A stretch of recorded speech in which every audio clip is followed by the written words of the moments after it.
हाय। पिछली वीडियो में हमने क्लास 10 ज्योग्राफी के पहले टॉपिक को शुरू कर दिया था। चैप्टर का नाम है रिसोर्स एंड डेवलपमेंट। उस वीडियो में हमने क्लासिफिकेशन ऑफ सॉइल्स को देख लिया था, जिसने हमें दो प्रकार के सॉइल्स को देखा था, एलुवियल सॉइल और ब्लैक सॉइल। अब हम देख लेते हैं कि एलुवियल सॉइल, ब्लैक सॉइल या फिर आगे आने वाले जो सॉइल हैं, जैसे आप पढ़ोगे arid soil, forest soil, desert soil, फिर इसके बाद लेट राइट सॉइल। तो इंडिया के मैप पर वो उनकी लोकेशन क्या है, ये आप ध्यान रखोगे तो आपको याद करने में ज़्यादा आसानी होगी। देखते हैं, जैसे हम इस इंडिया के एलुवियल जितने भी सॉइल हैं, उन सॉइल का हमने मानचित्र लिया है। जहाँ जहाँ हम मार्क करेंगे आप ध्यान रखना, ये जहाँ हम मार्क कर रहे हैं ये पूरा सॉइल कौन सा सॉइल है? Alluvial soil. Alluvial soil. और ये जो हम मार्क कर रहे हैं ये है ब्लैक सॉइल, ये है एलुवियल सॉइल। थोड़ा क्विक रिवीजन कर लेते हैं एलुवियल सॉइल और ब्लैक सॉइल के बारे में, ताकि आगे कंटिन्यू करने में आपको आसानी होगी। एलुवियल सॉइल के बारे में पहला बात आपको ध्यान रखना है कि it is the most wide spread soil of India. ये इंडिया के सबसे ज़्यादा एरिया में फैली हुई सॉइल है। It is the result of deposition of 3 major Himalayan river. यह 3 मुख्य हिमालयी नदियाँ जैसे इंडस रिवर, गंगा रिवर और ब्रह्मपुत्र रिवर द्वारा लाए गए डिपोजिशन से बनी है। इसके अलावा alluvial soil is the fertile soil. अब ये फर्टाइल उपजाऊ मिट्टी होने के कारण ये एग्रीकल्चरल लैंड के रूप में काम करती है। अब जब यहाँ पर एग्रीकल्चर ज़्यादा होगा तो ये डेंसली पॉपुलेटेड क्षेत्र भी होगा, लोग यहाँ ज़्यादा रहना भी पसंद करेंगे। फिर हमने पढ़ा था कि एलुवियल सॉइल को एज के आधार पर 2 भागों में बांटा जाता है। एक तो हमने बताया बांगर और दूसरा बताया हमने आपको खादर। बांगर के बारे में क्या ध्यान रखोगे? It is the old alluvial soil, और ये इनके जो कणों का आकार है वो बड़े होते हैं, कंकड़ीली होती हैं। जबकि खादर क्या है? न्यू एलुवियल सॉइल है, और बांगर की तुलना में खादर ज़्यादा फर्टाइल है, ज़्यादा उपजाऊ है। फिर हमने ये भी पढ़ा था कि alluvial soil cotton, sugar cane, wheat, paddy, इन सारे क्रॉप्स के लिए सूटेबल माना जाता है। ब्लैक सॉइल के बारे में क्या ध्यान रखो कि ब्लैक सॉइल को कॉटन सॉइल भी कहते हैं, इसे रेगुर सॉइल भी कहते हैं। कॉटन सॉइल इसे क्यों कहा जाता है? क्योंकि ये सूटेबल होता है कॉटन के क्रॉप्स के लिए। रेगुर सॉइल, इसके अलावा इसके बारे में और क्या ध्यान रखोगे ब्लैक सॉइल के बारे में कि हाई रिटेंशन होता है मॉइस्चर का। जो काली मृदा होती है ये मॉइस्चर को ज़्यादा रिटेन कर पाती है। इसी कारण नमी धारण की क्षमता ज़्यादा होने के कारण ही जैसे ही मानसून शुरू होती है, बारिश शुरू होती है, उससे पहले इस खेत की जुताई शुरू कर दी जाती है, क्योंकि मानसून के बाद इसकी जुताई करना कठिन हो जाता है। अब हम आगे देखेंगे एरिड सॉइल या फिर लाल लाल एवं पीली सॉइल। तो पहले हम देख लेते हैं रेड एंड येलो सॉइल।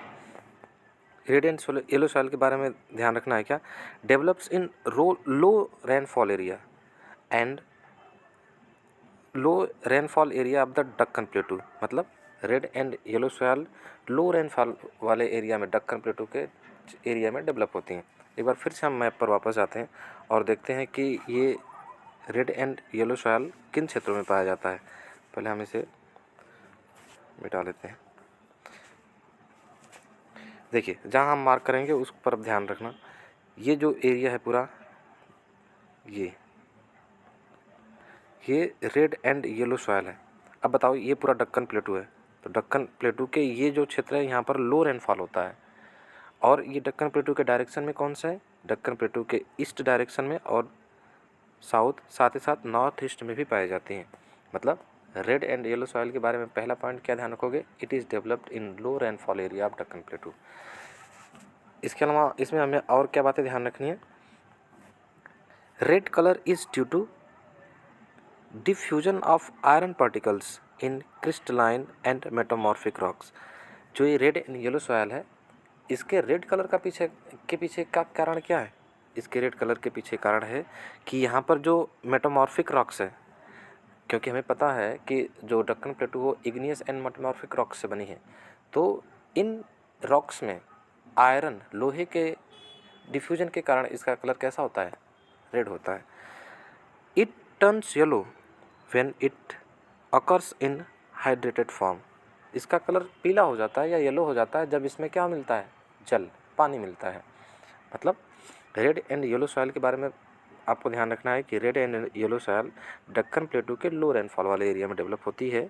इसका रेड कलर होता है क्योंकि क्रिस्टलाइन और मेटामॉर्फिक रॉक्स में आयरन पार्टिकल्स का डिफ्यूजन होता है, उसका मिश्रण होता है। तीसरा पॉइंट क्या ध्यान रखोगे, यह येलो हो जाती है जब इसमें जल मिलता है, पानी मिलता है।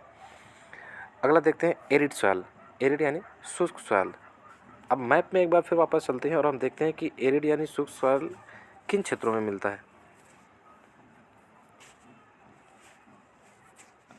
ये वाला क्षेत्र, ये कौन सा सॉइल है, एरिड। एरिड सॉइल को हम डेजर्ट सॉइल भी कहते हैं। अब डेजर्ट सॉइल का नाम लेते ही आपको कुछ बातें ध्यान होंगी कि ये डेजर्ट वाला एरिया है तो यहाँ पर रेनफॉल क्या होगा, लो होगा। जब रेनफॉल लो होगा, इसका मतलब यहाँ पर ह्यूमस भी क्या होगा, ह्यूमस भी लो होगा। जब ह्यूमस लो होगा तो क्या यहाँ पर एग्रीकल्चर अच्छा हो पाएगा, नहीं। तो ये कुछ बातें हमें पहले से ही जान लेनी है। देख लेते हैं, ranges from red to brown, मतलब एरिड सॉइल का जो कलर होता है या टेक्सचर होता है कैसा होता है, रेड टू ब्राउन, लाल से भूरा कलर का होता है। इसके अलावा Sandy in texture and सेलाइन in nature, texture में सैंडी होता है, रेतीला जैसा होता है, और टेस्ट में कैसा होता है, खारापन। इसके अलावा lakhs of humus and moisture, मतलब इसमें ह्यूमस और मॉइस्चर, नमी की कमी होती है। जब ह्यूमस और नमी की कमी होगी तो ये क्या सूटेबल होगा एग्रीकल्चर के लिए, नहीं। हाँ, एग्रीकल्चर किया जा सकता है जब वहाँ पर इरिगेशन की सिस्टम अच्छी तरह से डेवलप हो जाए, ठीक है। इसके अलावा कंकर is lower Horizons restrict the infiltration of water, ठीक है। तो रेड एंड येलो सॉइल के बारे में ये पॉइंट्स आप ध्यान रखोगे, एरिड सॉइल के बारे में ये सारे पॉइंट्स आप ध्यान रखोगे। इसके अलावा अब हम देखते हैं laterite soil. Develops in tropical climate with heavy rainfall resulting in intense leaching acidic, मतलब जो लेटराइट सॉइल होता है ये ट्रॉपिकल क्लाइमेट्स में डेवलप होता है और जहाँ पर हैवी रेनफॉल होता है। अब जब हैवी रेनफॉल होगा तो वहाँ पर लीचिंग होगा। लीचिंग का मतलब जब बारिश के माध्यम से मिट्टी का ऊपरी लेयर बह जाता है, इसे लीचिंग कहते हैं। मतलब लेटराइट सॉइल का किस क्षेत्रों में डेवलप होती है, जहाँ पर हैवी रेनफॉल होता है, ट्रॉपिकल एरियाज में।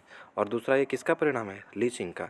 जब लीचिंग का परिणाम होगा तो उस सॉइल का टेक्सचर कैसा होगा, उसका टेस्ट कैसा होगा, एसिडिक, अम्लीय, मतलब उसका पीएच मान 6 से क्या हो जाएगा, कम। आमतौर पर जैसे भारी भारी वर्षा के कारण तीव्र निस्खलन का परिणाम है और ये उष्णकटिबंधीय जलवायु में विकसित होती है। और इसका टेक्सचर कैसा और इसका टेस्ट कैसा होता है, अम्लीय, क्योंकि इसका पीएच मान 6 से कम हो जाता है। लैक्स ऑफ ह्यूमस, और इसमें क्या ह्यूमस की कमी होती है, इसमें ह्यूमस की कमी होती है। और इसके अलावा इसमें क्या ध्यान रखोगे कि सुटेबल फॉर टी, और लेटराइट सॉइल में कौन से क्रॉप्स अच्छे होते हैं, टी, कॉफ़ी एंड कैशूनट, मतलब इसमें चाय, कॉफ़ी और काजू की खेती अच्छी मानी जाती है। अब अगला देखते हैं फॉरेस्ट सॉइल, वन मृदा। फॉरेस्ट सॉइल का मतलब ये ऐसे क्षेत्र जहाँ वन क्षेत्रों में डेवलप होते हैं। इसमें फाउंड इन हिली माउंटेनियस एरिया, मतलब ये माउंटेनियस एरिया में डेवलप होते हैं। Varies from loamy and silty in valleys side, course grand in upper slope, acidic with low humus content, ये भी एसिडिक होता है। और ह्यूमस क्या होता है, लो होता है, कम होता है। जब मतलब ह्यूमस कम होने का मतलब ये है कि उसमें उत्पादन क्षमता क्या होगी, कम होती है, प्रोडक्टिविटी क्या होगी, कम होगी।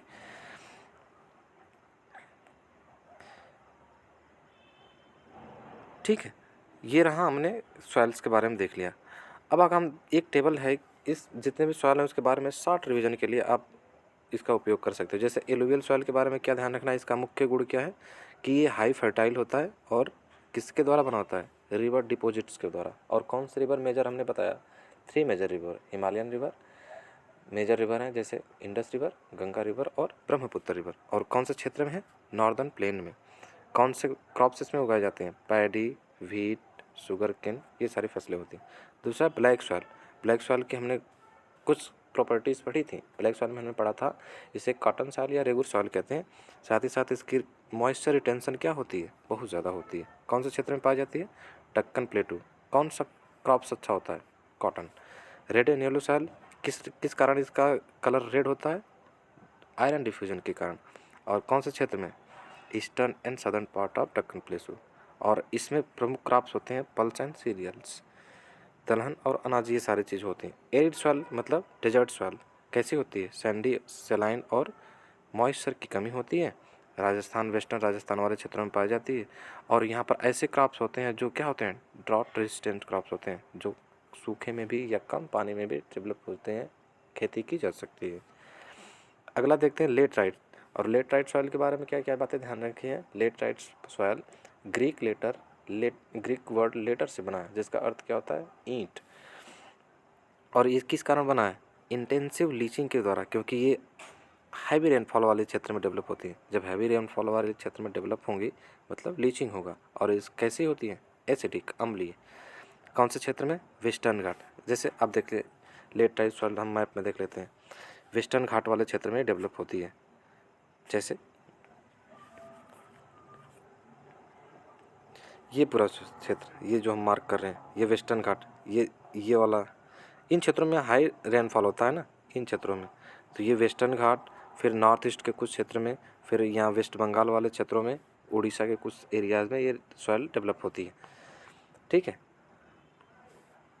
और कौन सी क्रॉप्स यहाँ अच्छी होती है? कॉफ़ी और कैशूनट, काजू की खेती अच्छी होती है। इसके अलावा फॉरेस्ट सॉइल के बारे में, ऊंचाई के कारण इस सॉइल के जो क्वालिटी है उसके कंपोजिशन में बदलाव आता है। और इसके अलावा हिमालय माउंटेन के आसपास वाले क्षेत्रों में पाया जाता है। और ऑर्किड के फल यहाँ पर अच्छे होते हैं। ये हमने सॉइल के टाइप हमने देख लिए। अब इसके आगे हमें देखना है लैंड डिग्रेडेशन। लैंड डिग्रेडेशन का मतलब क्या होता है? भूमि निम्नीकरण। सबसे पहले हमें ये समझ लेना है कि डिग्रेडेशन का मतलब क्या है। जैसे लैंड डिग्रेडेशन का मतलब भूमि की उत्पादन क्षमता कम हो जाना। जैसे the decline in the quality and the productive capacity of land, मतलब जब भूमि की गुणवत्ता और उत्पादक क्षमता में गिरावट हो जाती है तो इसे क्या कहते हैं? Land degradation. और लैंड डिग्रेडेशन के बहुत सारे कारण हो सकते हैं। जैसे अत्यधिक सिंचाई के कारण। जब अब बताइए, जब किसी खेत में अत्यधिक सिंचाई करेंगे तो हमारा जो खेत की उत्पादकता है, प्रोडक्टिव एलिमेंट्स होते हैं, वो तो ऊपरी सतह में ही होते हैं। अब जब आप सिंचाई करोगे तो पानी के साथ तो बह जाएंगे। जब आप अत्यधिक सिंचाई करोगे तो इससे भी हमारे लैंड की प्रोडक्टिव क्वालिटी डाउन होती है। तो अत्यधिक सिंचाई के कारण लैंड डिग्रेडेशन होता है। अच्छा, किन क्षेत्रों में अत्यधिक सिंचाई के कारण भूमि की क्वालिटी गिरी है?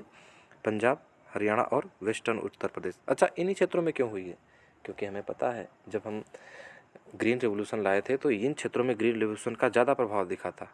ग्रीन रेवोल्यूशन लाया गया था एग्रीकल्चरल प्रोडक्ट्स को बढ़ाने के लिए, कृषि को उत्पादन बढ़ाने के लिए। जब कृषि का उत्पादन बढ़ाना की कोशिश करेंगे तो सिंचाई भी तो होनी है। तो इन क्षेत्रों में ग्रीन रेवोल्यूशन का ज़्यादा फ़ायदा उठाया, लेकिन उसका एक ड्रॉबैक रहा, क्योंकि अत्यधिक सिंचाई के कारण यहाँ की जो लैंड है वो डिग्रेड हो गई है, उसकी प्रोडक्टिव क्वालिटी डाउन हो गई है। जैसे अगला कारण क्या है? Over grazing. जब आप ओवर ग्रेजिंग करेंगे तो पता है कि जब घास होती है वो हमारे लैंड को, सॉइल के ऊपरी परत को जकड़ कर रखती हैं। अब जब ओवर ग्रेजिंग होगा तो घास तो उसकी जड़ें तो उखड़ गई। जब उखड़ गई तो हवा के साथ वो ऊपरी लेयर बारिश के साथ बह जाती हैं। इसके कारण भी हमारा लैंड डिग्रेड होता है, इसकी प्रोडक्टिविटी कम होती है। और ओवर ग्रेजिंग के कारण किन क्षेत्रों में लैंड डिग्रेडेशन होता है? जैसे गुजरात, राजस्थान, मध्य प्रदेश, इन क्षेत्रों में। माइनिंग के कारण भी होता है। माइनिंग के कारण जैसे कौन से क्षेत्र में? झारखंड, छत्तीसगढ़ और मध्य प्रदेश वाले क्षेत्रों में। अब हमें देखना है कि लैंड डिग्रेडेशन से हमें कैसे बचना है, या इसको सही करने के लिए हमारे पास क्या उपाय हो सकते हैं। Ways to solve the problem of land degradation. भूमि निम्नीकरण की समस्याओं को दूर करने के क्या तरीके हो सकते हैं? पहला क्या है? एफॉरेस्टेशन, मतलब अत्यधिक हम वन लगाएं, पेड़ पौधे लगाएं। And proper management of grazing, वनीकरण और चारागाहों का अच्छे से प्रबंधन करें। दूसरा, stabilising of sand dunes by growing thorny bushes in arid areas, मतलब सूखे क्षेत्रों में क्या लगाना है? कांटेदार झाड़ियाँ लगानी है। कांटेदार झाड़ियाँ लगाने से हमें क्या होगा? जैसे आप देख रहे हो, ये जैसे ही सैंड्स वाला क्षेत्र है, रेगिस्तान वाला क्षेत्र है, तो रेगिस्तान भी एक्सपेंड करता है। तो रेगिस्तान एक्सपेंड करेगा तो वो तो एरिड सॉइल है, तो जब जिन क्षेत्रों में जाएगा वहाँ की भी तो लैंड की प्रोडक्टिविटी घटा देगा। तो जैसे हम ये बूसेस झाड़ियाँ लगा देंगे तो ये मिट्टियाँ हवाओं के साथ उड़कर ज़्यादा दूर तक नहीं जा पाएंगी, जिससे हमारा भूमि की उत्पादकता बनी रहेगी। अगला है proper management of waste land. जो वेस्ट लैंड है या जो बंजर भूमि है उसका हम प्रॉपर मैनेजमेंट कर सकते हैं और कंट्रोल कहाँ से कर सकते हैं, माइनिंग एक्टिविटीज़ को कंट्रोल करके भी हम लैंड डिग्रेडेशन को कंट्रोल कर सकते हैं।